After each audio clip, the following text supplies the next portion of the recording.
I just want to jump on here real quick and tell you that imposter syndrome is a form of systemic, systematic, and generational trauma.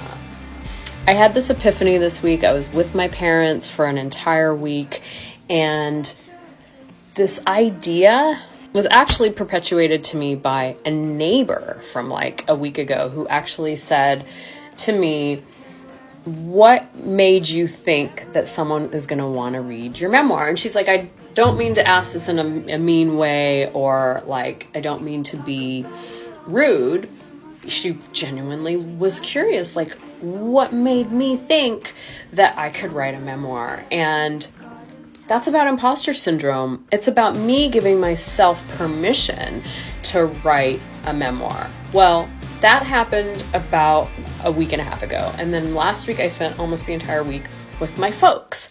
And I realized that if I hadn't moved out of living with my folks when I did and moved to San Francisco at the age of 18, that I might have not broken some of those old stories.